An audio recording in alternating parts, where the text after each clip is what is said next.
ಸರ್ಕಾರಿ ಉದ್ಯೋಗದ ಕನಸು ಕಾಣುತ್ತಿರುವ ಅಭ್ಯರ್ಥಿಗಳಿಗೆ ಸಿಹಿ ಸುದ್ದಿ. ಕರ್ನಾಟಕ ಲೋಕಸೇವಾ ಆಯೋಗ ಅಂದರೆ ಕೆಪಿಎಸ್ಸಿ 2026-27ನೇ ಸಾಲಿನ ಗ್ರೂಪ್ ಎ ಮತ್ತು ಗ್ರೂಪ್ ಬಿ ಕೆಎಎಸ್ ಹುದ್ದೆಗಳ ನೇಮಕಾತಿಗೆ ಅರ್ಜಿಯನ್ನ ಕರೆಯಲಾಗಿದೆ. ಒಟ್ಟು 319 ಹುದ್ದೆಗಳಿಗೆ ಅರ್ಹ ಅಭ್ಯರ್ಥಿಗಳಿಂದ ಅರ್ಜಿಗಳನ್ನ ಆಹ್ವಾನಿಸಲಾಗಿದ್ದು, ಅಭ್ಯರ್ಥಿಗಳು ಮಾನ್ಯತೆ ಪಡೆದ ವಿಶ್ವವಿದ್ಯಾಲಯದಿಂದ ಪದವಿ ಅಥವಾ ಸ್ನಾತಕೋತ್ತರ ಪದವಿ ಪಡೆದಿರಬೇಕು. ಅರ್ಜಿ ಸಲ್ಲಿಸಲು ಕನಿಷ್ಠ ವಯಸ್ಸು 21 ವರ್ಷ ಮತ್ತು ಗರಿಷ್ಠ 40 ವರ್ಷ.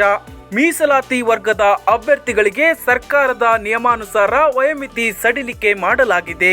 ಆಯ್ಕೆ ಪ್ರಕ್ರಿಯೆ 3 ಹಂತಗಳಲ್ಲಿ ನಡೆಯಲಿದ್ದು, ಮೊದಲಿಗೆ ಪೂರ್ವಭಾವಿ ಪರೀಕ್ಷೆ, ನಂತರ ಮುಖ್ಯ ಪರೀಕ್ಷೆ ಮತ್ತು ಕೊನೆಯಲ್ಲಿ ಸಂದರ್ಶನವಿರುತ್ತದೆ.